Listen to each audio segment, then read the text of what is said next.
everybody, to Sabotage Everything. That is Johnny Deathwish, a little tune you may have heard called Nothing New. We thank them very much for lending their voices to the podcast. This is episode 2 of Sabotage Everything, contributing to the scene. I am Lyle Robichaud. Alongside me, Justin Newhook, Matt Connors. Sabotage themselves. Gentlemen, long weekend coming to an end, and here we sit once again to talk about all things wrestling. How did the long weekend go for you guys? I'm full of ham. I had turkey dinner on Thursday because that's the only time all the family could get together. So then I got to go see a Tool cover band, Paralysis, with my childhood homie Coombsy. And then Saturday and Sunday I was actually up in Moncton chilling with Connors, and we went and seen Cancer Bats. Oh, that's sick. I saw that Cancer Bat show was going down. Yeah, I've really actually good. had 3 turkey dinners in 4 days. So I am just immaculately full of various meats, sauces, and preserves. I had Sweatpants only. Yeah, like I was in my full Joey Tribbiani turkey pants Let's go. on day 3. Girlfriend had one on Good Friday. Then we had a day off. My mom had one. Then her mom had one. So I am so far off my meal plan. It's not even funny. I'm in the weeds terribly. I'm going to pay for it tomorrow at the gym when I try to push anything and end up like crap in my pants or something like that. I don't know how it's going to go. But. Hey, it happens when you get older. It is what it is. Yeah, it is what it is. I am every day of 30 years old right now. That's what I feel like. Oh, But God. we're going to go back. Speaking of 30 years ago, you guys have been a team. Oh, wow. I'm going to make you guys feel old with that segue. I'm so sorry. I realized what I was doing as soon as I started saying it. Wow. Oh, boy. Wow. I mean, I'm getting gray, Coming out but of the- shit. Coming out of the gates with the old jokes. Ooh. You guys have been, I'll just say a long time. You guys have been a team a long time. And we didn't 11 cover years. a lot of the stratospheric rise in the last episode. And I know you guys said that you wanted to kind of shout out some of the people that helped you out along the way. And IHW here in the Maritimes played a big part in that. Absolutely. So, Justin, if you want to give us a little rundown, IHW, how you guys ended up there and what that promotion kind of means to Sabotage. So when I started out like it's the year before Connors, and I was always told go and help wherever you can. And so I started driving people up to the shows and helping out set up the ring, paying all the dues that you do. And I don't even think I got a singles match with them. I don't think I ever did. Other than against me. That wasn't me. That wasn't me. That wasn't you? Don't know who that was. I couldn't make it. So there was For a clown 11 there that years. night. For Yep. 11 years, I assume Wasn't that me. was you. You were No, probably in the wasn't me. bathroom. You were definitely in the bathroom. Oh, obviously. If you can't find me, I'm in the bathroom. So I've been up there for almost a year helping out and everything. And Connors came around, like you said, we met. And the second we started hanging out there at the shows, fans would come up asking if we're brothers. No. Cousins. No. Like, oh, childhood best friends? Nah, we only met like a couple months ago at that point. So it just became the more and more that we were hanging out, more and more people thought we were going to be a tag team anyways. And it wasn't that it was like we've said we've grown up loving tag team wrestling. So it was never on our minds thinking that we could do tag team wrestling around here because it was dead. So it was just never on our minds. And then people start putting it in our heads, and then Connors came up with the name and the music and the like vibe and look of us. And then we got the Mega Pass was created for us, wasn't it? Yeah. Yeah, because they were like, everyone was like, well, they were like hounding the promotion to like, you know, you got to book these guys, or like, when we're going to see them, we want to see them do some stuff. So there was already like some prominent storylines and stuff on the go. So it was hard to just kind of throw a random tag team out of nowhere, like in their storylines. It's like there was some serious stuff going on at that time. And so they created the Mega Pass for us. Which was like, it was super awesome. They created VIP. Like there was the VIP, like shows around here at the time didn't have a VIP portion unless it was like a big name that was brought in for like meet And greet for those that purposes. don't know, I'll just do a quick aside here. A VIP pass, a lot of promotions around here. I haven't actually seen it in many other places. I've only kind of seen it around here. You can pay a VIP price and you get in about an hour to a half an hour early, I think, depending on the show. And usually you get one or two matches that the general public does not get. So you pay that extra VIP price, you come in a little bit early, and you get a match before the main card starts. And you get like selection of your seats, basically. Yeah, you get the best. You get ringside seats basically too. Yeah. So they created that for us because, like Connor said, the fans were asking us a bunch, and of course asking the other wrestlers and the owners, and eventually they created the Mega Pass to see what can happen. Because before that, they had us wrestling each other and other people before the doors opened, just in front of the vets, and the vets would act as the crowd. So they would know exactly what to when to cheer, when to boo, everything like that. So when they would finally get bored of that, they finally were like, okay, well let's see if we can make some money off this. It was definitely like, all right, well, like, not that the vets didn't want to be sitting around helping us, but also there's a way better.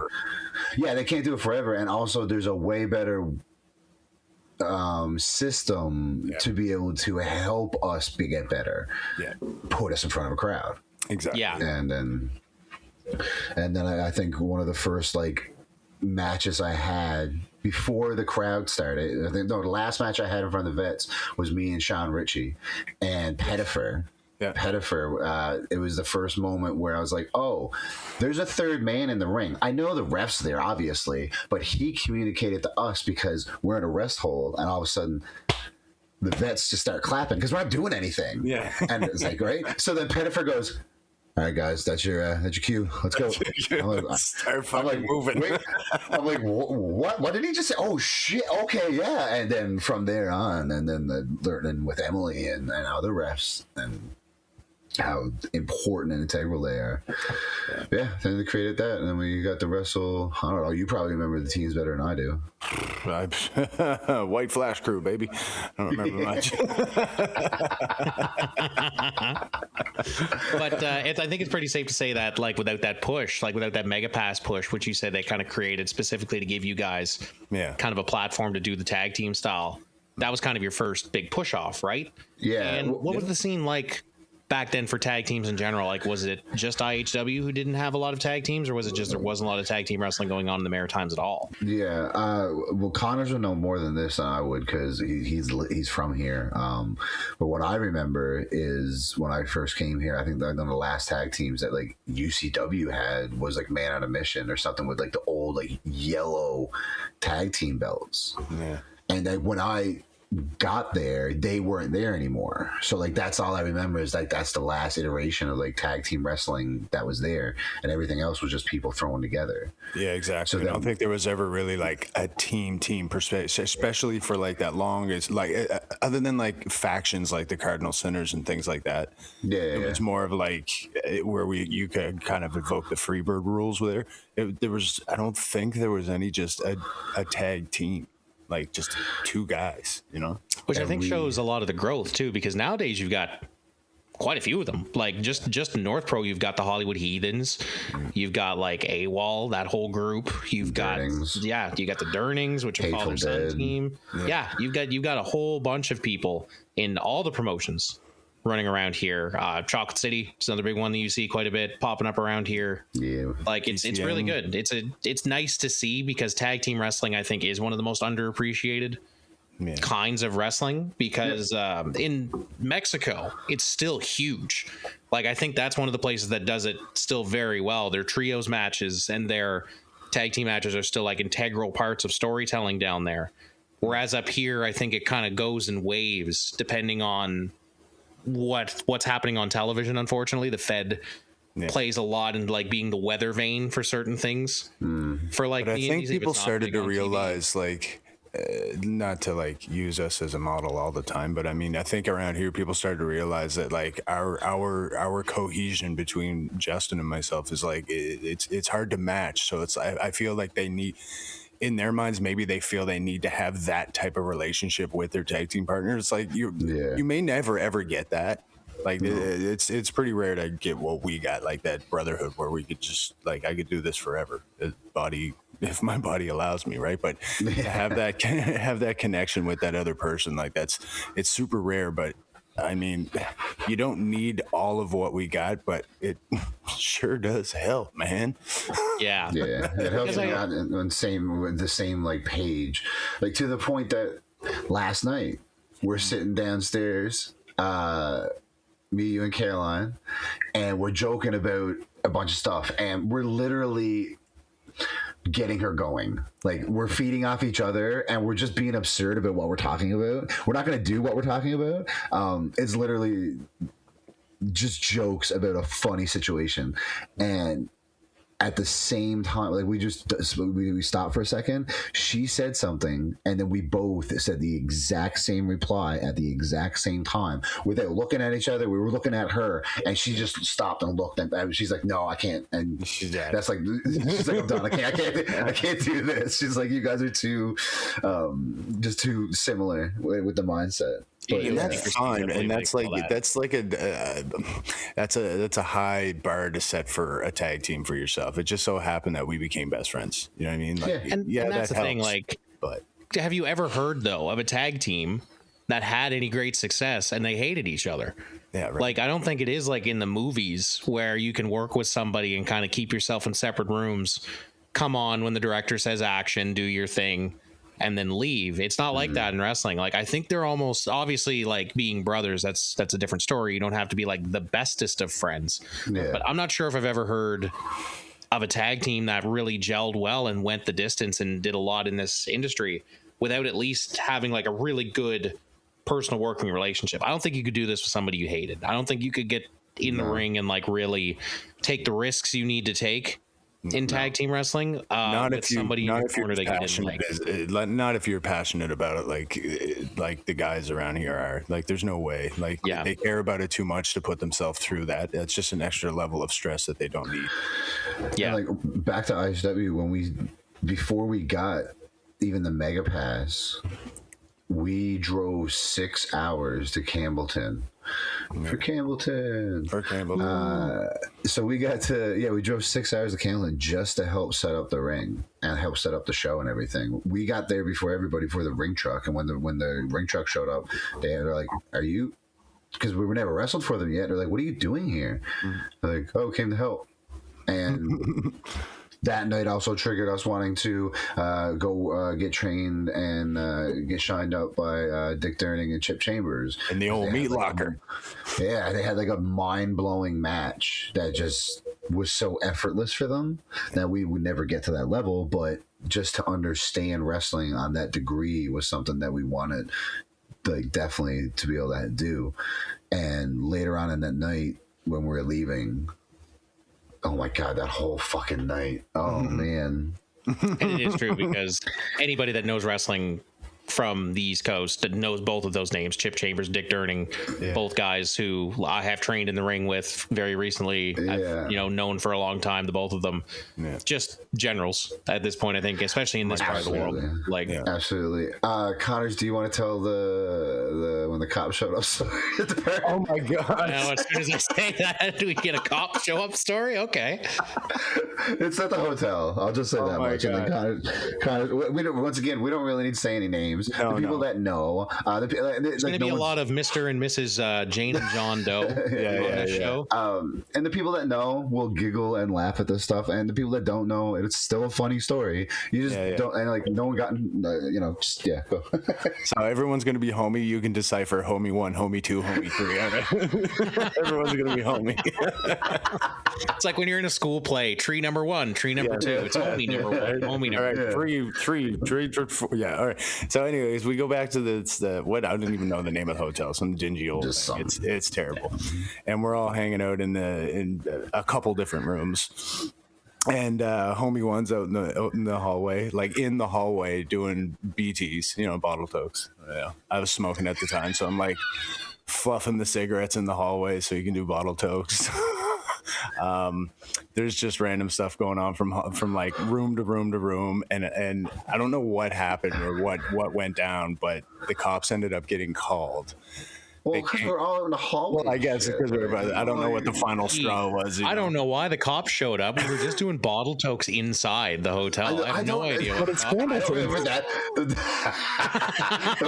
The worst part is I don't remember that part, but I'm not doubting it whatsoever. Especially it was in that little hallway going to the back door. Like where that backstairs. Oh, okay. Yes. I guess he figured, well, I'm by the back door, but yeah, it wasn't in like the hotel hallway, like where the rooms are and everything. That's right. It was by the door. Okay. Was that? This is the same night as the Stitches, right? Yeah. All right. Yeah. That's what I'm saying. Yeah. So we're all partying in the room or whatever, and the cops knock on the door, and two people answer the door, and one's got the little fake AK-47 with a beer in his hand. Like super small, like it's not tiny. Even like it's probably very clearly not a real. Oh yeah, it's a toy. It's like it's got 8 inches. Got the orange tip. It's like bent. Super. It's like it's so one of those she things by answers the that door. San Francisco store when that was. Oh yeah. So they open the door, and as he opens the door and is like doing a thing, the beer can drops like straight down, lands flat, and the beer shoots back up and goes all over the cops. The woman cop. I think there was either two or three, and I know there was one woman and a dude. But yeah, I went over the woman cop specifically. Yeah. They were chill, thankfully. That is incredible. I was totally expecting somebody to get put in the back of the car. Because they watched it slip out of his hand. It's not like he threw it down, nothing like that. Just like watched it slip. It was one of those. I know. Hey, trust me. Exactly. Still. So, So. Oh, you finish it because do you want to do the like the? We're trying to. Oh no, yeah, but no. Oh, okay. So no. Okay, so you forget. There's a part you forget. So that happens. The beer. It's mostly foam. Like comes up on the tour uniform, and we all freeze. We're like, oh crap! Like we're all done, right? And they laugh it off. They're like, oh yeah, that was definitely a mistake or accident. And then they bring a couple of us out into the hallway to talk to us. Like, hey, we don't want to shut it down. We just want to keep it down a little bit. Like, there's not that many people in the hotel. The owners aren't mad, but they just don't want things to get out of hand. And we're like, oh, yeah, yes. Because, like, there's a bunch of us in one room, so we're all talking over each other. And, of course, we get louder and louder. And it's all alpha male, alpha male, alpha male. So everyone's trying to, like, get their story over more. So, yeah, we're like, yeah. So we're like, yeah, totally. We totally understand. So the cops are now kind of like half joking with us because we told them why they were wrestlers, and like, so now everyone's a bit more relaxed and stuff like that. So the guy who's dressed up as Stitches, just jokingly, when they're all getting ready to leave, just jokingly takes the toy AK and like points it at the cop and triggers the gun, and it has like the toy thing, and it all lights up, and everybody once again freezes. Like, oh fuck! Just like, oh my god! Like, we just got away with everything. Not got away, but we didn't get in trouble for like being overly loud and like beer spilling on. Like, so we're like, what are you doing? And he's laughing because once again he's dressed up like Stitches. Like, he's got the makeup on, like, like the singer. Brother. So the cops just look at us and laugh it off and be like, all right, guys, have a good night, and just like walk away. And we're like, do you guys just somehow get the two chillest cops on the planet? And like, I don't know if, for Campbellton, I don't know if one of the guys knew the cops and just didn't say anything, or like, because they were around our age, and one of the wrestlers was from that area, and a bunch of the wrestlers have wrestled in that area a bunch. So and it's all family anyway. Like, you go to any town around here, like, or how it's it is, tame right? for what they're used to. That's the thing. That's the other thing. And I think they could just tell right away, like, we weren't like, sure, we're all like bigger dudes and we're loud and stupid, but we weren't a threat. Like, they could tell right Harmless away. fun. Oh my god, they could tell right away none of us were a threat. But then so we quiet down a little bit, and then for about an hour, then we're like, me and Connors go, we should probably bounce and go to the spot we're staying at. Or one of our other homies' place. So then, as we're leaving, if you want to take that back over, and so as we were leaving, we literally like that was. So we're saying goodbye, and the two people, like two of our mentors at the time, they were like messing around in the bathroom, just like joking around, wrestling around or whatever. Just like shooting the shit. Just But yeah. So we walk by and we're like, see you guys. And he has like the hotel hair dryer cord wrapped around his neck and he's like choking him out and shit. We're like, see ya.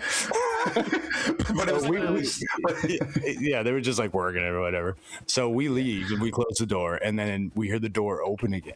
And they were like, hey. And at this point in time, the hallway's like ghost town. So it's just the four of us in the hallway at this point in time.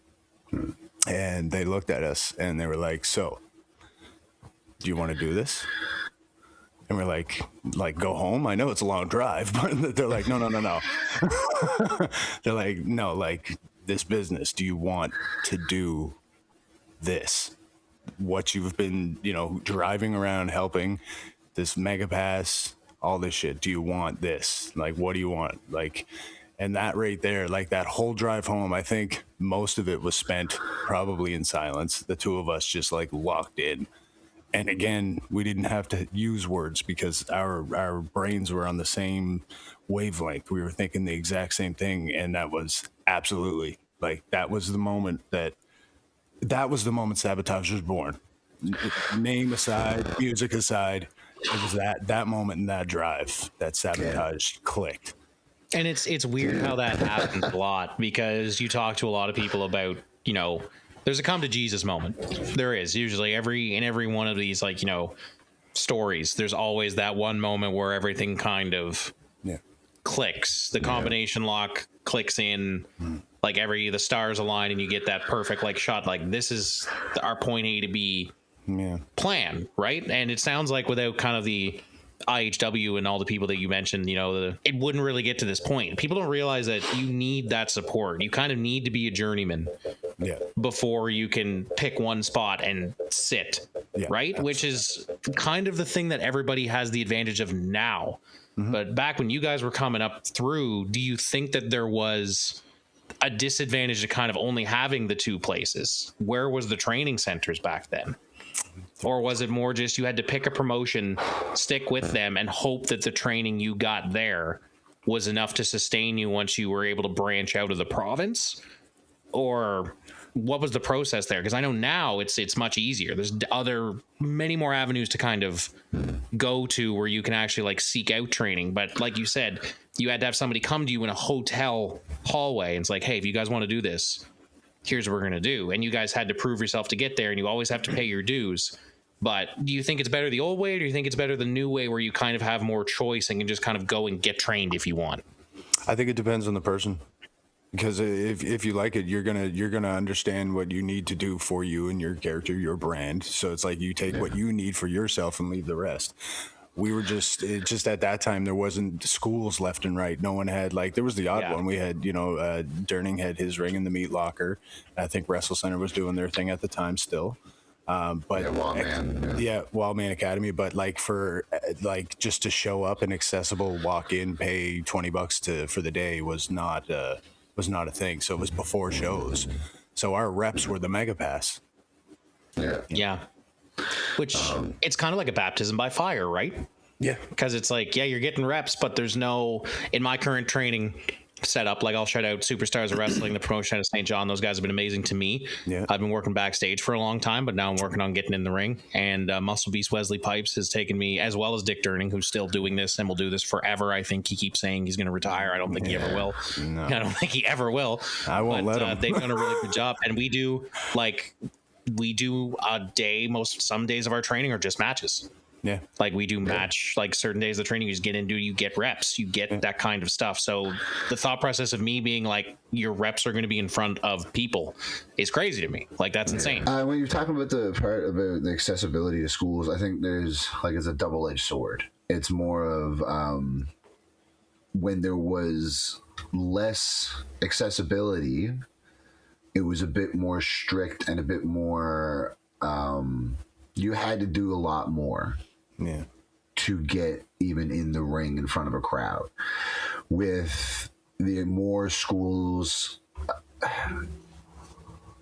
sometimes if you go to a school and you don't like how you're being treated there, and I don't mean like they're treating you bad, I mean they're not pumping your tires, they're not feeding your ego, and they're telling you, hey, like you got to put some work in, there's potential here, and you don't like that, then you can just go to somewhere that's going to take your money and pump your tires. So there's a disservice to people that can happen. Because there are people out there that will just take your money. There are people that will just take the money and just give you the bare bones, the bare minimum, and then just push you on your way. You know what I mean? It happens everywhere. It's not just marathons. It happens everywhere. Because I have heard stories from a lot of people that I've spoken to about, like, you know, you have to be careful who trains you for that exact reason. Yeah, they say there's a difference between getting trained and getting to play wrestler. That's what one of the best ways that was ever put to me is. I won't mention names. We'll use it. It's a John Doe again, but it was said to me that there's a big difference between being trained to be a professional wrestler and paying to play a professional wrestler for a couple of times a week. Because they said there will be people who just extend your training for like a year and a half to get you to pay the fee.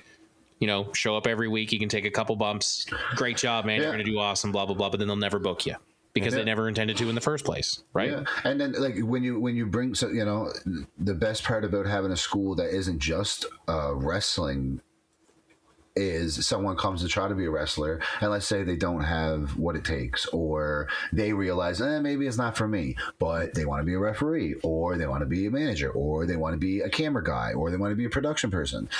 A lot of schools now are delving into all those things as well, and that's one of the best parts about this generation is it's not just about turn a camera on, go out and wrestle. Yeah. Now people want to tell the story. Now people want to get people engaged for more than just the 15 minutes. And I think that's awesome. A really interesting point you just put, because that's exactly where I fall in this industry. That's exactly where I fell in this industry. When, make a long story very short, I used to be at maximum density. I was pushing 300 plus pounds. So I was like, I can't physically do that stuff in the ring just because I was so grossly unhealthy at the time. Now, thankfully, I'm training. I'm like 230 now. I've lost a lot of weight and I'm in here to do it. But that's kind of what my coping mechanism was. I was like, well, I can't be in the ring as a wrestler. I can do everything else, though. I can learn the backstage stuff, learn how it's filmed, learn how it's edited, production to give people platforms to do this, help shows. That's kind of the avenue I took before I got trained. And those kinds of things aren't thought of enough. So many people think that a wrestling show is just the wrestler setting up the ring and everybody bootstrapping you need tech people, you need somebody to edit the Instagram stuff, you need commentators, you need referees. One of the most even if you can do all that stuff yourself, even if you can, you can't. Yes. You know what I mean? Even if you can do all that, not consistently for long distance runs. No.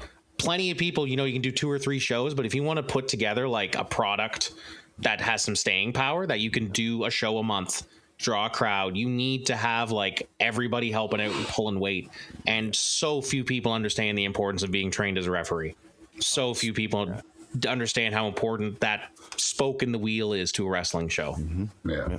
It's a beautiful thing for us that like our YouTube page, thank God for Gimmick, Dawson, and now yourself. Because if I had to try to edit all that stuff and try to plan when to post all that on top of everything else that I'm trying to do in my own life, it's insane to think about. And for us to be able to have a production team where it's not just me and Connor trying to think up ideas. Like they're always messaging like, hey, what if we do this? What if we do that? What if we do that? What if this happens? And then we just build off everything. Yeah. Like all the stuff. I just love that. Like it's the DIY feel. Like it's that punk feel of like the community, the crew getting together and figuring out how to get the vision across.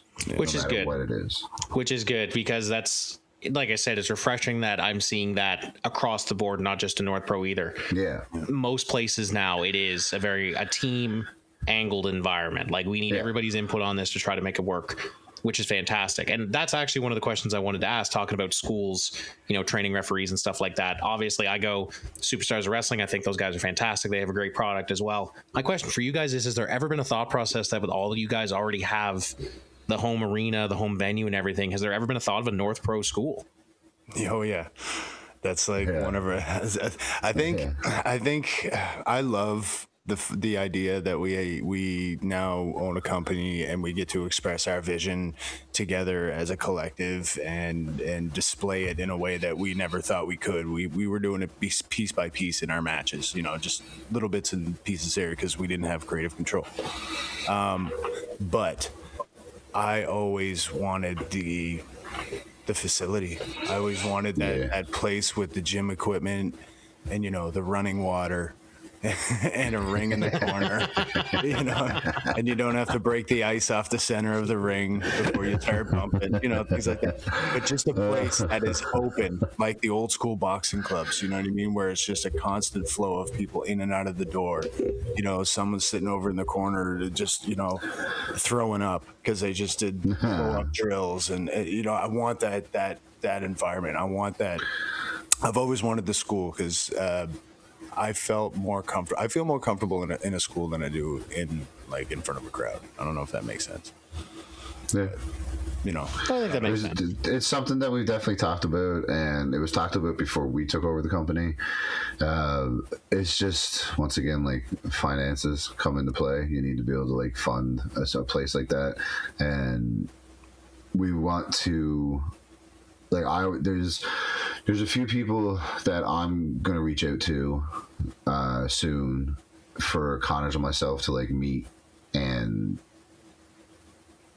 pick their brains. Yeah. People that have been doing this for years, and we'll talk about that off podcast. Them, one of them for sure, if not a few of them. But we definitely want to just understand how to be better at running a company. Yeah. And it's funny you talk about needing the space, because I've done research on this subject. There's very few wrestling gyms left. And it feels like there used to be a lot more of them. Yeah. Wrestle Center was a thing. Body Slammers was another one, I believe, that had a ring in a gym 24/7. I think I know in Ontario, I know of Battle Arts Academy. New Wave. New Wave, exactly. Battle Arts Academy and New Wave. And I would say New Wave is more of just the pure wrestling gym, because Battle Arts Academy in Ontario has many other disciplines as well. They do judo. They do several other disciplines. Battle Arts, not Battle Arts, sorry. New Wave brings in, I don't want to fuck up his name. Is it Nug? Yes, Nug is his name. He used to be on Aftermath. Yeah, they bring him in for improv classes, and that's another person, because I talked to him about it just before they announced it. He's like, funny enough that you want to talk about this because I'm doing this for New Wave. It's like, oh, dope. Well, maybe sometime we could bring you down to the Maritime so we could. I know what you're laughing. I know exactly. You can hear it, right? You can hear it. Sabotage. Sabotage. If you go back to when we wrestled with Greektown years ago, he was imitating a skit, and I can't remember what I think it was Star Trek or something like that. It was an old Star Trek something. Something. It's just a way that the person said sabotage. Sabotage. That I don't know what. I think it was a Saturday Night Live skit for some reason, but I could be I don't know. I got a message and remember, but so they do commentary for the shows, and it's on either the Fight TV app or whatever it's called, or Triller, whichever one it is. And in the whole time he's talking about us in the match, every time he says sabotage, it's sabotage. And he told us that he was going to do it. And of course we do not care if it can make people laugh. He's also just a very funny individual. So you got to give those kind of people to whatever they say they want to do, let them go, because they'll turn into something. Exactly. Blind faith. If you can make me laugh just by standing there and just having a normal conversation, then I can only imagine what you do on a mic. So bring it. So remember that when North Pro commentary starts. Oh God, your boy. Oh God. I won't ever say that. I won't ever say sabotage, though. I won't steal someone else's. But yeah, because that going back to the school thing, because I think that's the important part, right? There's a lot of places you can go to get pro wrestling training. There's very few places where that is the entire purpose of the brick and mortar. where that is the only thing going on there. Like, to my knowledge, like the ones that I've seen personally, it's new wave in try, and that's very new. Like that just is this year and is already doing well, and they're having like a lot of students come through. So it is almost like a dying art a little bit, and it is something that I think the industry dearly needs. Is like, other than New Japan dojos, there's not a whole lot of places where you can go that's open all the time to get ring time, right? Yeah. Like, well, I do. If we're gonna talk about the schools that are outside the Maritimes, though, there is like the Keep and IWS, and like NSPW have theirs. Very like, and then also RIP has one as well, right?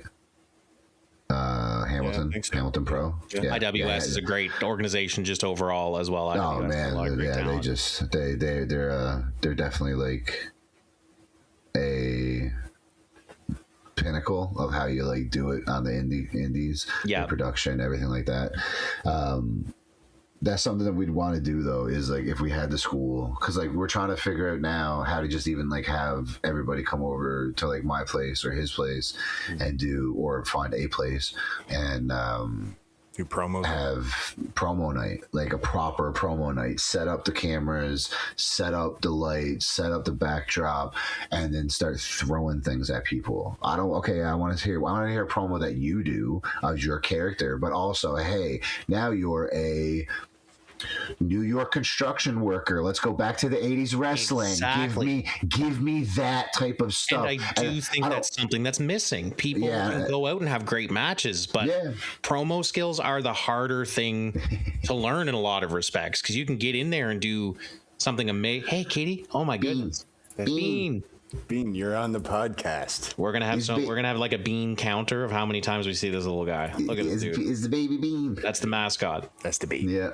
But that's the thing. It's like you can go in and have a banger match, but I find there are a lot of people, not just here, like this isn't just calling out here, but I've seen it many places. You can go in and have a great match, 10 minutes of pure adrenaline, but nobody gets a lot of promo time, and I think it's because not a lot of people have had a microphone in front of them very long.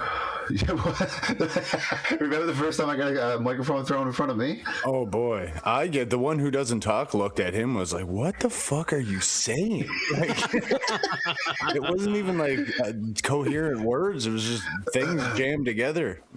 We were at another company in Moncton, and we went up and booked a tag match, and literally a couple minutes before we go to break the curtain, they're like, "Oh, we need you to do a promo." And in my mind, I'm like, "Why? For the handful? What? Okay, sure." In my mind, I'm a rookie. French. Yeah, it was super French town, right? So I was like, "What? Like, this doesn't make sense." I think it was obviously like a test or whatever, but it was just like, it just didn't make sense to me. So I was like, whatever. We go out and I start talking, and out of the corner of my head, I can see Connors doing when Brian is like just talking out of his ass on Family Guy, and Stewie's head just slowly turns. Yeah, like tilts to the side and looks over. I can see him. I can see him. Friends, yeah. Little conflict resolution. Yeah. I'm sure it'll be great. It was that. Only live. Only live. So he literally is like looking at me. I can see it in the corner of my eye. So I'm trying not to break. And of course I end it, whatever. And then we go to the back, because now we got to get ready for the match. We go to the back, and the guy, one of the people that we were up there with, just like looked at it and was like, "What the fuck was that?" I genuinely didn't know what I said. I don't know what came out of my mouth. Me neither. None of it made sense. And from that point on, I forced myself to do promos every day in my head while I'm driving. If I see a sign name, if I see an ad, a billboard, some realtor, whatever it is, I don't care if it's 10 seconds, 15 seconds, 30 seconds. I'm talking shit, or I'm saying why I'm better than them, whatever it is, because I was never getting caught off guard. And that's the thing. Again. I think a lot of people can think that they're prepared for that by doing like a couple of things in front of the mirror. You have to rep that like you rep matches. I am a firm believer of that. Yeah. I did, before I went to broadcasting school, I did go to film school. I've done stand-up comedy. I've done improv comedy. That's a whole skill. Whoa, That's a whole thing you have to learn, and you can't just. There's a very, very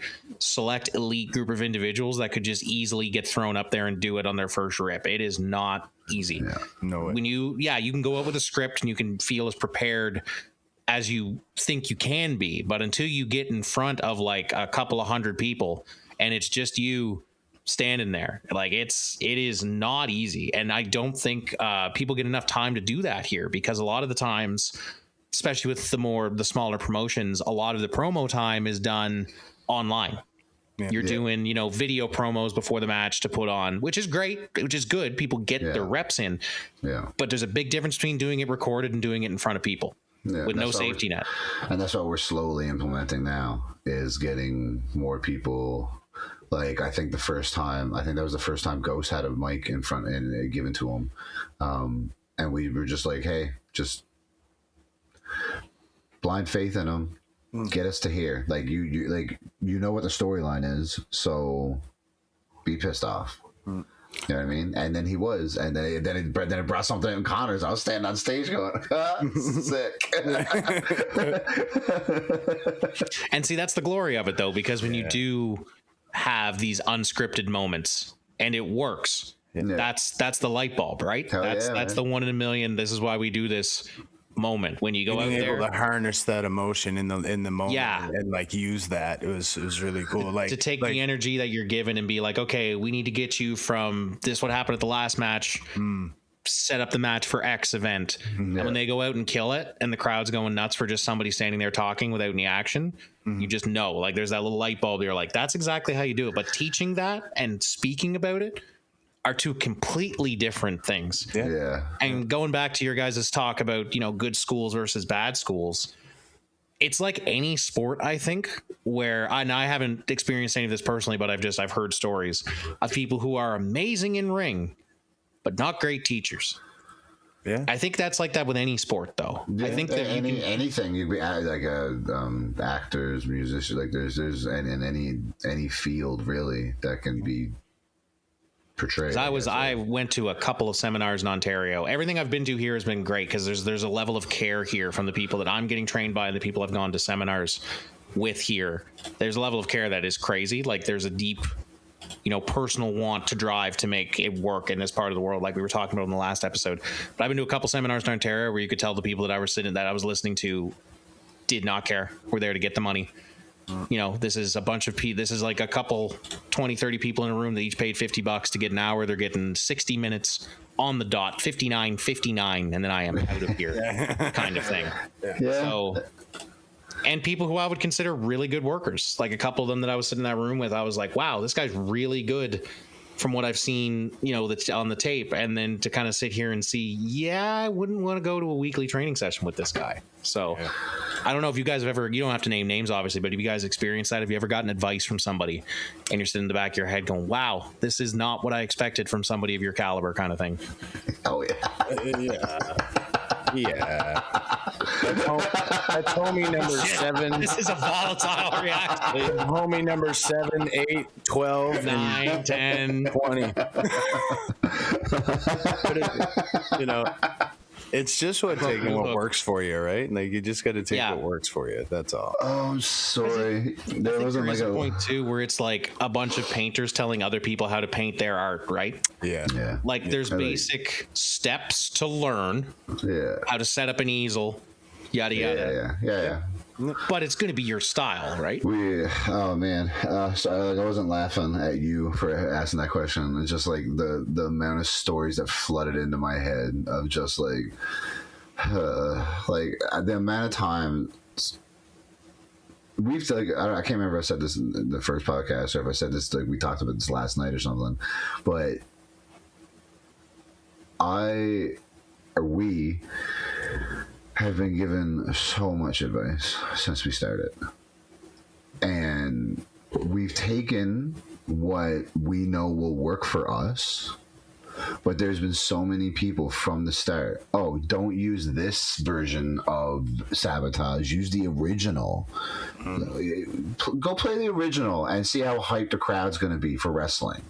I love that song. I love the Beastie Boys, but we won one time.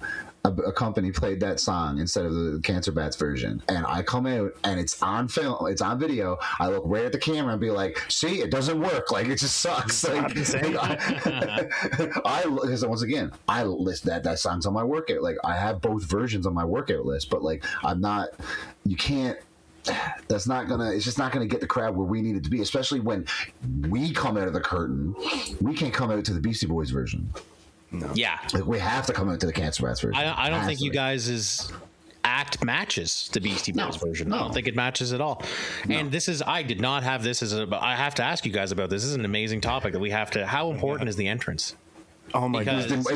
It's one of the most. I've talked to people about this, and they've looked at me and they're like, "Well, as long as the in ring is good." You brought up the Undertaker. You brought up the Undertaker, and hearing his gong. I didn't bring up the Undertaker, but I was like, the first thing people see of your character, especially at this level, like Undertaker, everybody knows the Undertaker. I'm talking about if you're going to an indie show, this is the first time you have seen or heard of any of these people. The first impression you're making is the 5 seconds after your music hits. Do you know how many times we get complimented on our entrance? Yeah, not even just your. I just think a lot of people have great entrances, both in North Pro and around here as well. I think Rudy Lockhart using the Clash, that just works. Like Andre Myatt was the one that got him to change that because he was using something else before, something by what's that band that everyone like Led Zeppelin copy? Greta Van Fleet. Thank you. Greta Van Fleet. He was using them, and it was good, but it just wasn't. Just didn't hit right. It wasn't what it. Yeah, it just didn't hit right. And then Andre, it perfectly matches his vibe. It perfectly matches the vibe. Yeah, he recommended that once, and Rudy was still kind of like hesitant a little bit. And we were just like, hey, just play once. And he played it once at New Breed, and as soon as he came back, like the match was, he had a great match, but as soon as he came back, he looked at me, he's like, that music was awesome. I was like, yeah man. I was like, yeah, it's perfect for you. And now he's got it down time so that he knows when to get in the ring, and like he gets in the ring and hops over, and instead of just hopping over the ropes and then jumping up on the top on the middle, it's another part of your brain.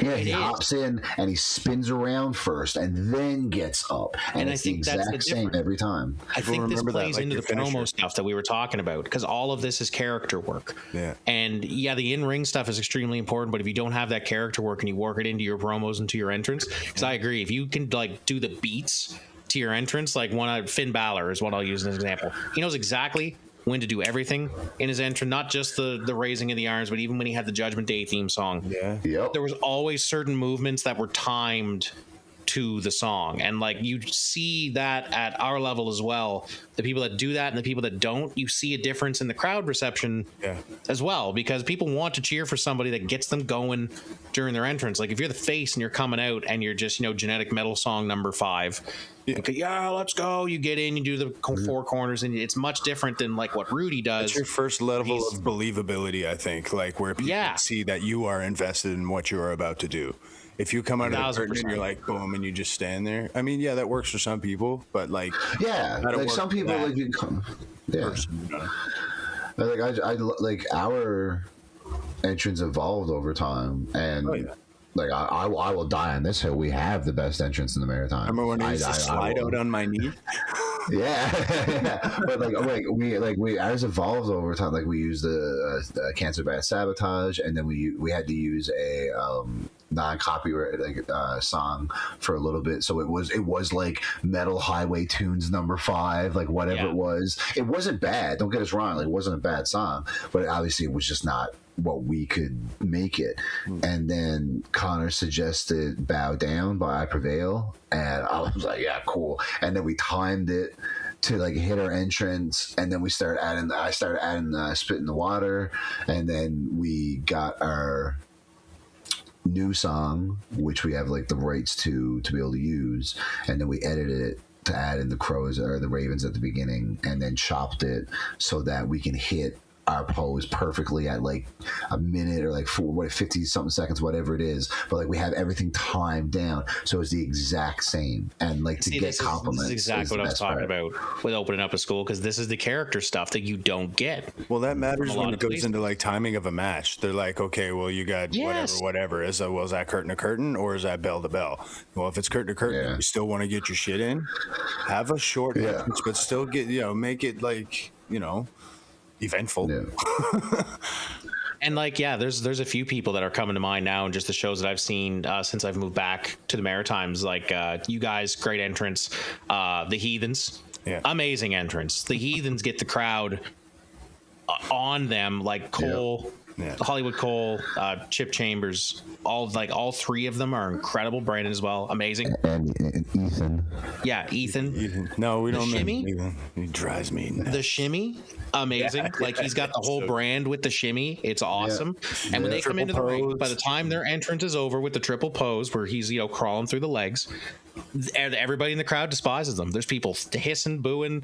There's like those two or three old ladies that come to every show that are just like screaming profanities at them insanely. Their entrance is crazy good. Rudy's is crazy good. Honestly, Dreis Durning just changed his entrance music to Blood Feather by Highly Suspect, and he's got that down. That exact thing we were just talking about coming out to the perfect beat, knowing what parts of the song to kind of move to. Like at a young age, he's got that character work down. Like the kid's a teenager and he's still like rocking it more than some other people I've seen. Because again, it is those little character work things that you just don't pick up on. You don't understand how important they are. Very much so. And that's the one thing that we can really and want to help everybody with, because we've been very fortunate. Like we got booked outside of the Maritimes by someone opening a door for us at first, but then after that door was open, the first booking we got on our own was at Torture Chamber because of our promo. We got I got a message when I was at work one day, and Drew already knew us. So he knew us at NSPW. He like in the message, he's like, I already know you guys can work. And you guys are very respectful, hardworking, stuff like that. He's like, but your last promo you put out, he's like, that caught my attention. And we both have visions like that because of our love for movie and film. But Connors I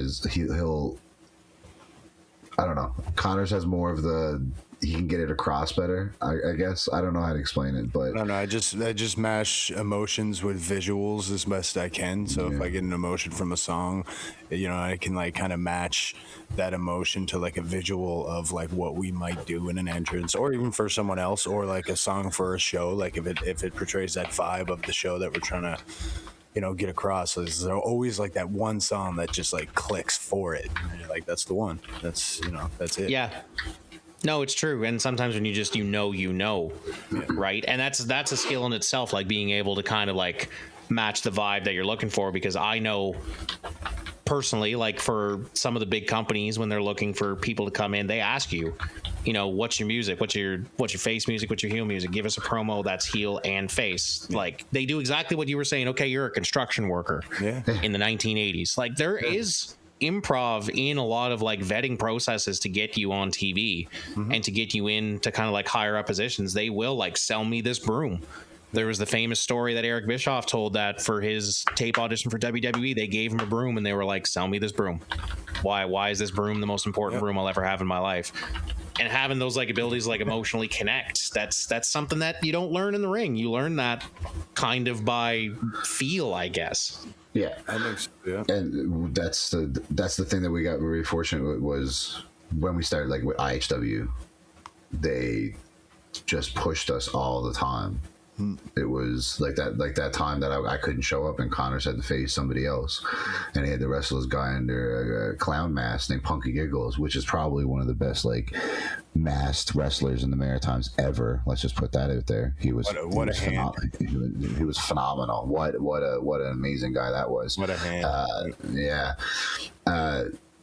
But that's the thing that's needed more, and that's something we're trying more, is to do the fun side of it all, not just the wrestling. Because like there's people around here that can teach wrestling way better than we can, but we can teach you the stuff to do in between, and we can teach you how to keep that crowd engaged, and we can teach you how to make people believe what you're saying. We're just very fortunate that, like you said, show up some places, okay, heel promo, face promo, stuff like that. For us, it's okay, either we look angry or we're smiling. That's all we really have to do. We're very fortunate, I guess, like the term is like tweener, in between. Yeah. We get to ride that line of like, we could be assholes, but people love us, and we can do the, you know what I mean? We're very fortunate in that aspect. And that's what I was about to say, because that's a line that very few people get to ride successfully for a very long time. Yeah.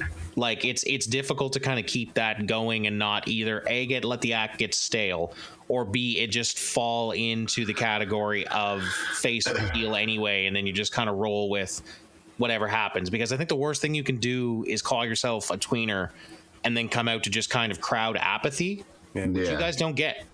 So it's a hard balance to strike. Go ahead. No, I got Let's go, Lips. But no, it's true, because like you see a lot of people, I'm a tweener, but then they go out and people just boo them. But it's just that they want to, like, they want to do baby face things but still act like an asshole. Like the art of being a true tweener is difficult. And we've been when we first started out,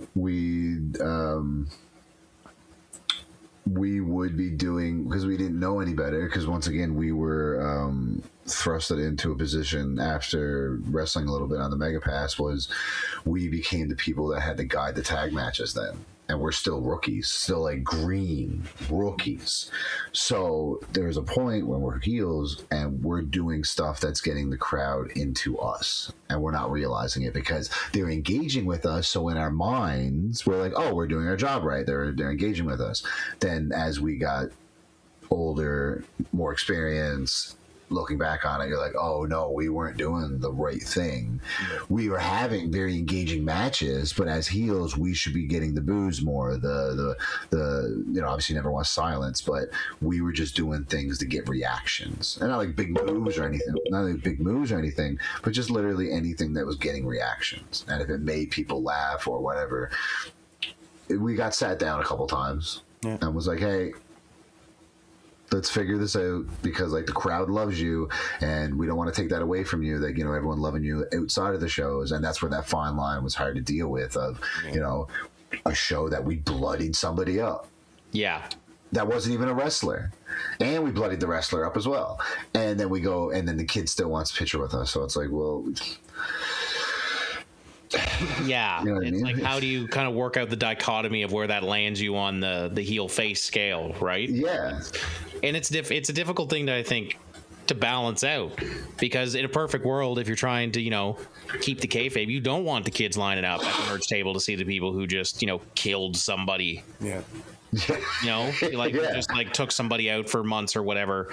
So it's interesting, because like you always have fans that gravitate toward that kind of stuff, and the people who are just wanting to be contrarians and are going to cheer for the heels no matter what. Like that's why they call Canada's Bizarro World for that way. Like no, that's definitely, it's weird in that aspect, but there's been times where we recognize, okay, we've gone out for a match, we're the heels, we did the job right, where they did boo us, and there's once again there's a couple fans that cheer us because they love us, or they just love the heels, whatever it is.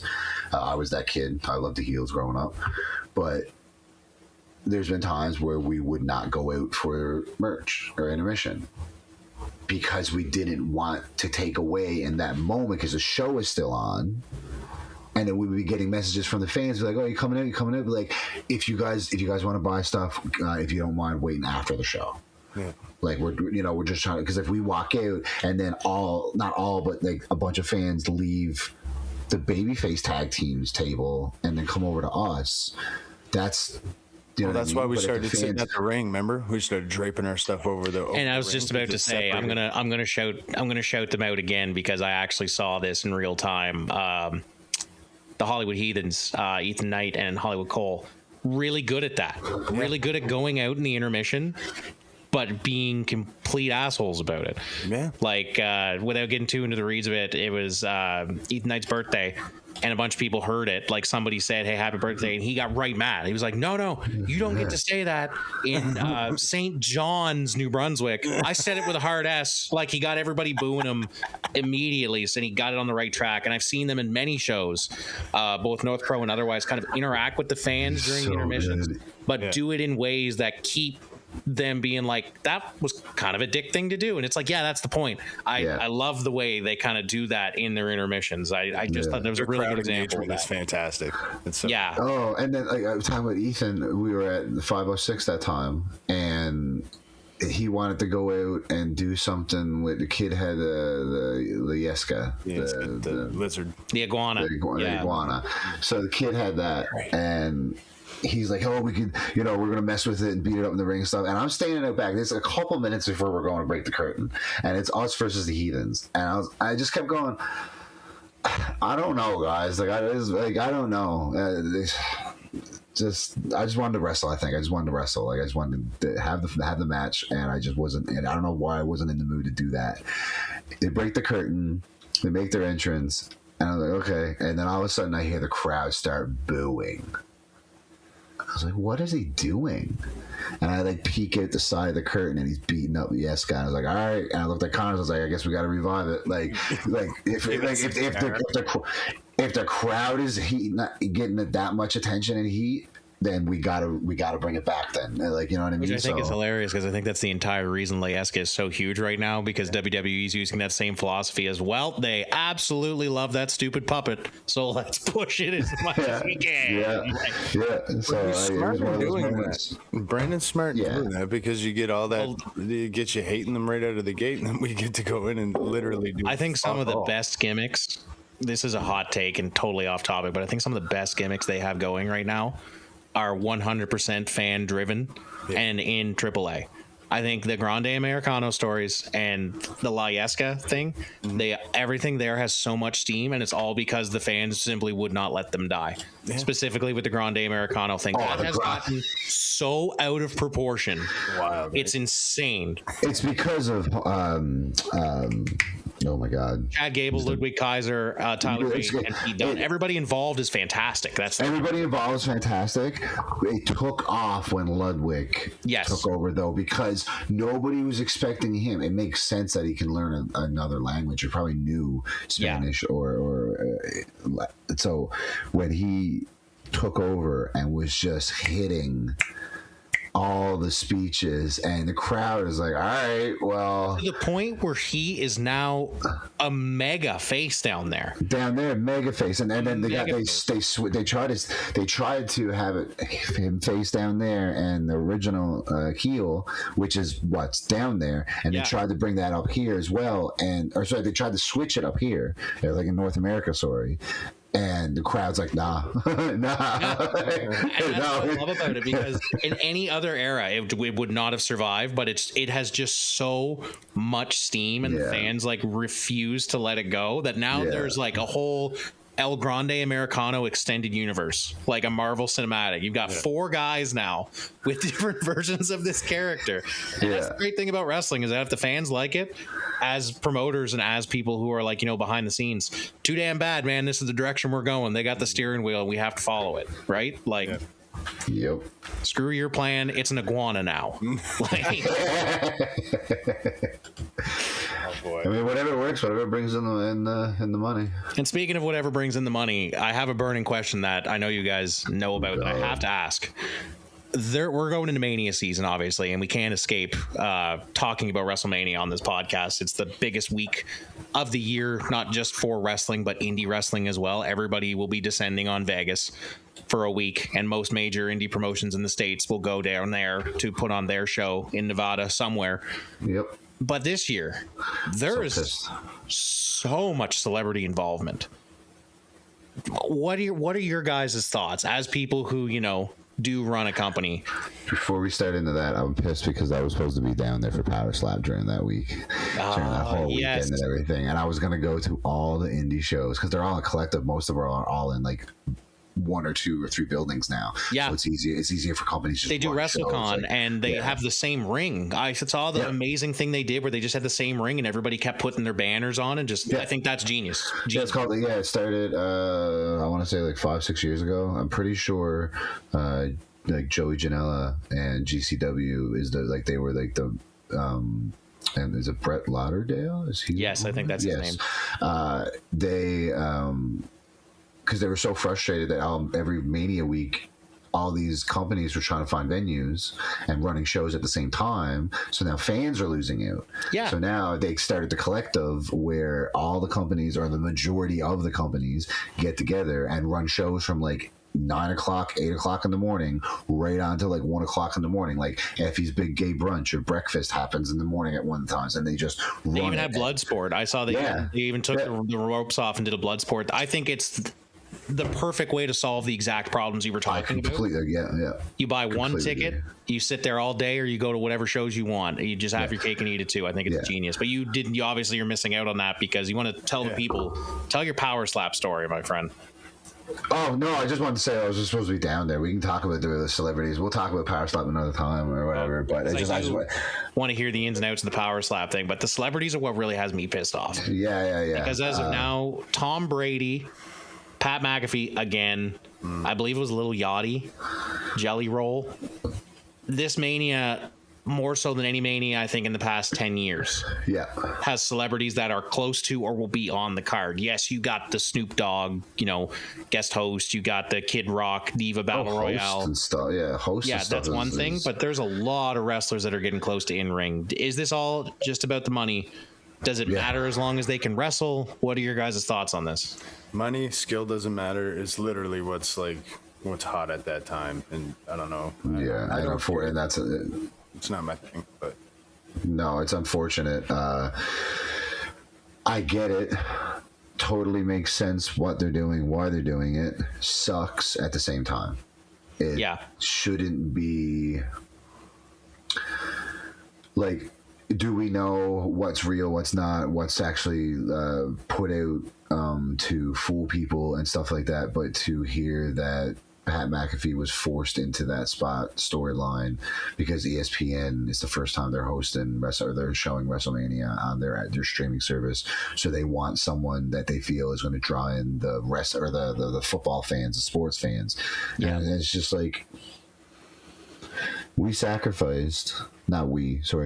WWE sacrificed a storytelling opportunity. Exactly. And once again, sorry, it's not WWE's choice. Sorry, they didn't do it. All the higher ups, whoever it is, the suits, the people that don't watch wrestling or understand it fully or live it, it's not their passion. They're looking at the numbers, and that's what they're paid to do. That, once again, they're doing their job. So you can't be mad at them to go to their own, like the owners of the companies, and go, hey, if we did this, we could potentially make this much money. That's their job. Yeah. It just sucks because, one, some of these people. Like, I know Little Yachty's a huge fan. He's like he went out on Twitter afterwards. Everybody kind of get mad about it, and he was like, "Who are you guys to tell me that I am not involved in this?" He understands it, so that's awesome. And Pat understands it. He is an entertainer. I get it, but it's also, especially with the Randy and it Cody just seems story, so shoehorned in with Pat McAfee there. Like, Pat McAfee could have been involved in something else, and I would okay, cool. I like Pat McAfee. I don't hate him. I think he's entertaining at the right time, especially when he has to be heel or dickhead or anything like that. He has his benefits for sure. Yep, and I think he knows how to work a crowd. I think he knows he's really good at working a live crowd because he does College Game Day. Yeah, right? No, absolutely. Like, he's out there in front of a bunch of rabid college football fans most Saturdays out of the year. But did he have to be in that position? No. That I feel like that could have been. There's so many people it could have been. You know what I mean? Especially and then, this close to Mania. I feel like there's with the whole it's not over publicized. I think at this point. I said this to Justin yesterday. I think it was. I was saying I'd rather that phone call would have been Randy. The voices in his head, like it was just him. He was on the phone with himself. Exactly. you know, like he's going insane again. He's going to start punt kicking people in the head. Yeah. But 3 weeks out from Mania, we're adding a lot of celebrities to the card. It's too much. It's like Jelly Roll was one thing. He was pretty well a shoo-in, and he is kind of doing the Bad Bunny route, which is kind of the celebrity that I hold as the gold standard for getting involved. That guy trained with Rey Mysterio for like 2 years and very clearly gives a lot of shits about what he's doing in the ring. He cares about it on a deep level. Yeah. Oh, he's definitely the pinnacle for like celebrity. Yeah, because we've come a long way from the guest host Raw era. We'll say that. Yeah, a long way from Bob Barker, Mean Muggin, Chris Jericho. I mean, God love Gene. I was going to say Gene Hackman. Oh my God, Gene Hackman. I was about to say Gene Hackman. And you were worried about me dating you at the beginning of the episode. Oh my God, you were worried about me making you Wolverine. sound old at the beginning of the episode. Wolverine. Dan pulls out a Gene Hackman reference. Hugh Jackman and Gene Hackman. Hugh Jackman and Gene Hackman, you know, two very hairy men who've both played Wolverine, I guess. But you know what? Gene Hackman at a point would have made a badass old man Logan. Jesus Christ. Well, listen, I worked. I love movies, and I've worked at a movie store. We're not in the weeds. So. We're in like the next town over from where we began. Oh my past God. the we're fucked. But no, yeah, Gene Hackman for WrestleMania anyway. But no, Bad Bunny is kind of like the gold standard I hold to all of this, because like when I think of celebrity involvement, I always think, okay, is it going to be like Bad Bunny?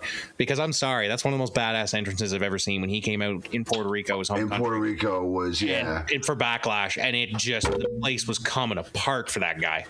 And yeah, hometown advantage, whatever. But then he went out and had a very good match with Damian Priest. So is Jelly Roll, is Pat McAfee, are any of them going to have the impact like that? If not, then I look at it as like a, what are we doing here if we're not trying to go for that level of quality? Pat McAfee, yes, because we've seen him in the ring. That guy can go if he needs to. Like he can as hell, right? He's entertaining. He can work on the fly if need be. Jelly Roll is as big as he is. He's 100% transparent. You know, yeah. Like, he just beat Kit Wilson. I think it was Kit Wilson that he just beat in an episode of SmackDown. Yeah, so it's just like, you know, they give him the choke slam, and it's like, dude, like that's you literally taught him body slam. He can't even run the ropes, you know, and it's like not that but I'm just like, but the people coming out and saying like, I can't remember who he's in the ring with training, but saying like his attitude towards the business is where it needs to be though. He's humble and he's like cleaning out the ring after his time, and like I did see that, and that's really nice to see. That is nice to see, but like kind and Connor said, I do that too. Where's my contract? Exactly. We all do. No, exactly, and it's just like it's just because you're some superstar, it's not some amazing thing where, oh my God, he's helping clean up the ring. We did a show and Tatanka and Rikishi were helping us load up the ring because I think it was the last night. Trent Seven was helping me hang the belt for our table match. Yeah.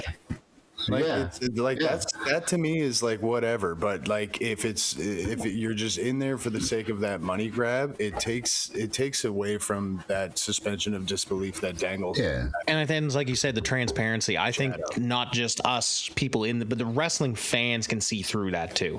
Yeah. Like they can. There's a difference. Like there's a difference between loving it and being it. And like I excuse me, I love music. I can't play an instrument. I can't sing unless I'm in the shower for some reason. Then I'm tuned perfectly in there. But I'm not going to just go up and get out on the stage and take over. Like, I don't understand. I wouldn't take a spot. It feels like spots are being taken from workers. Yeah. Yes.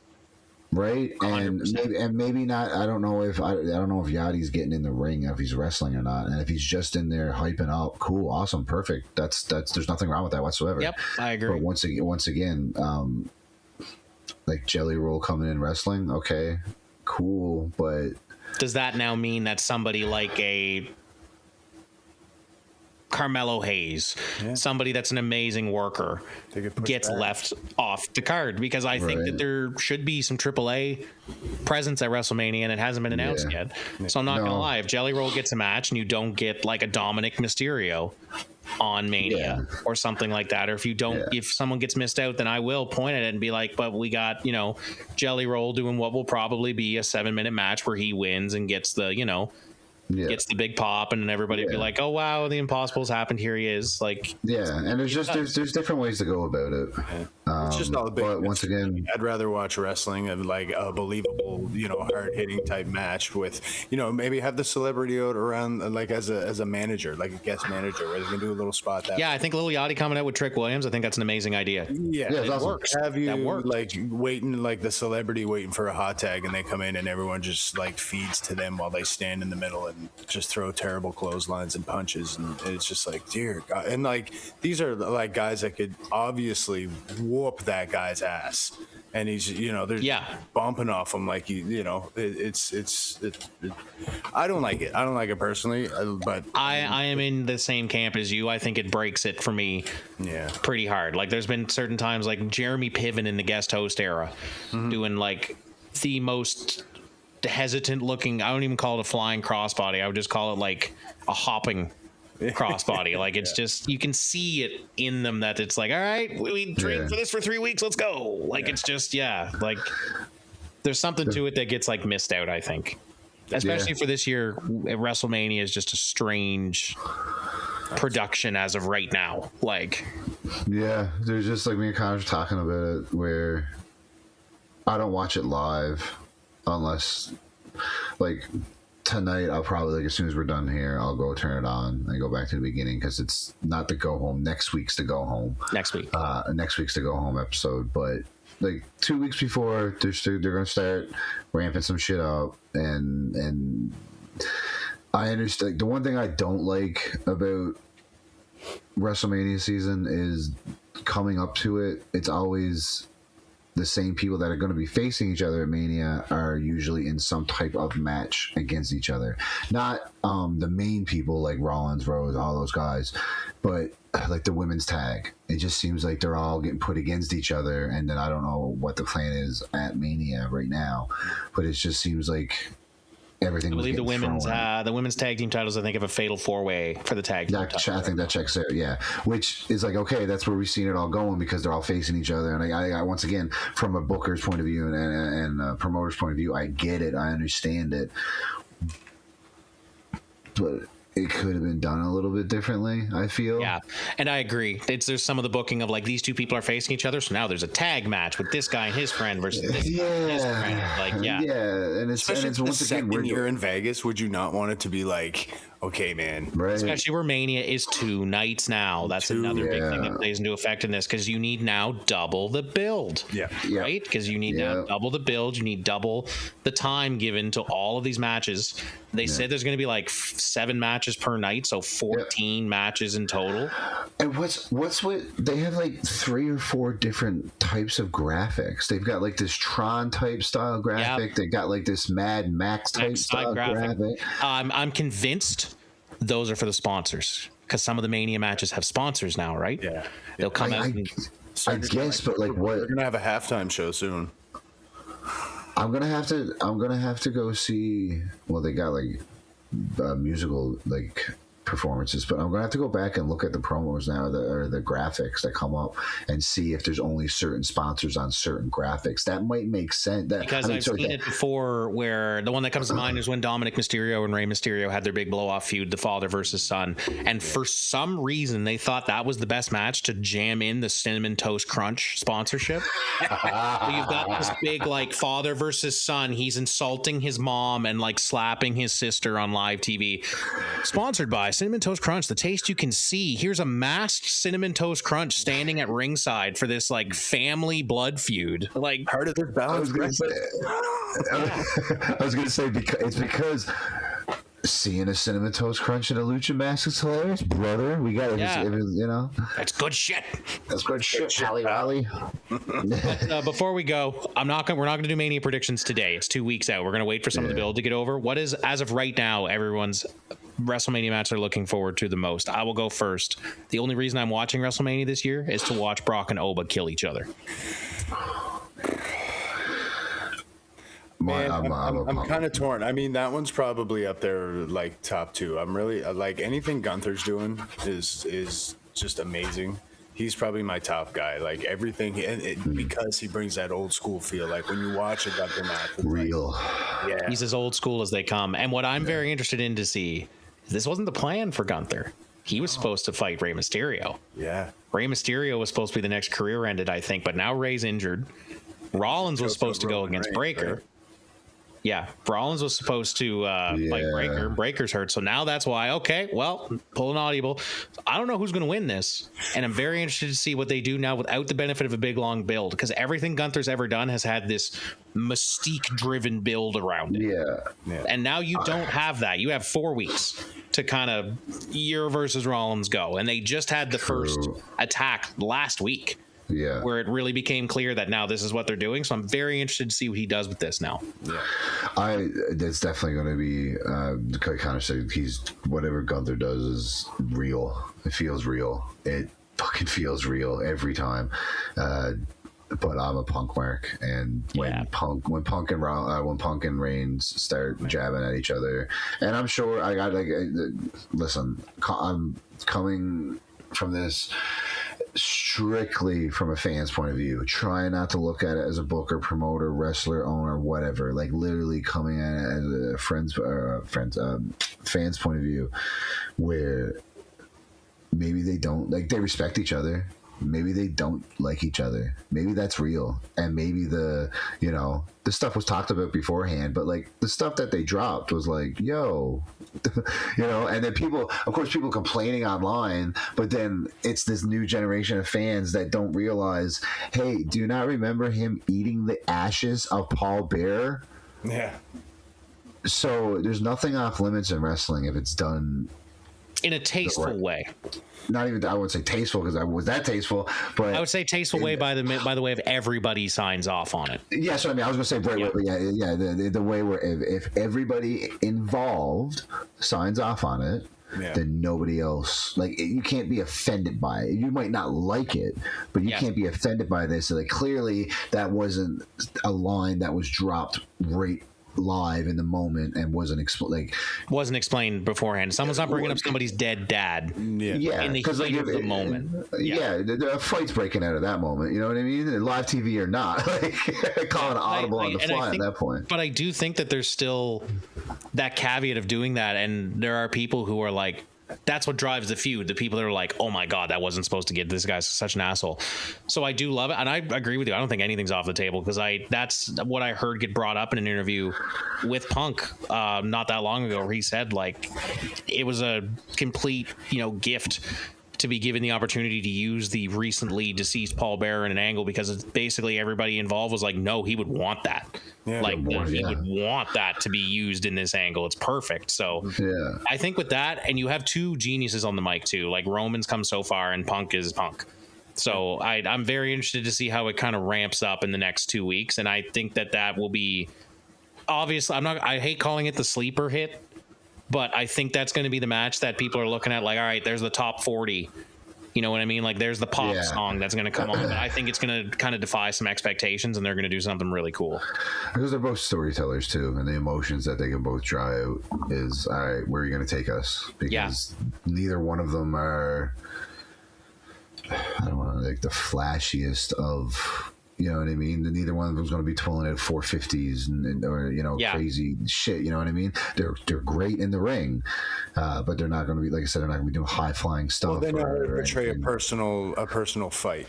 You know what I mean? They'll get their personal issues over. This one is going to be very brawl. This one, I think there's going to be a lot of like, this one's going to be a blood one. I think there's going to be some blood for this one. There's going to be more edge to it than people realize. Yeah. So Boba Femi and Brock, I agree with you. When that happened, and when he just turned around and popped them up and hit like a sit-out pop-out powerbomb. We do not have enough time in the day to talk about how much I love Boba Femi. We really don't. I absolutely love that character, and we will do a Mania prediction show, I'm sure. And I will. We should do a separate one inside the podcast, so we'll do a separate episode. We will most definitely be doing a Mania prediction thing where I get to sit there and tell you how I think Obafemi is better than Brock Lesnar, and in many ways. But I'm not going to get chastised about that tonight. But I love a good discussion, man. I love a good discussion. And yeah, speaking of guests, we are going to have our first guest next week. So stay tuned to North Pro Socials. We're going to talk more about it. We're going to try to do some long form episodes. So if we get somebody on to do a full episode, we will also release an episode that week that's just us three talking wrestling like we usually do. There will be some interviews that come on that we do it right in the room with us.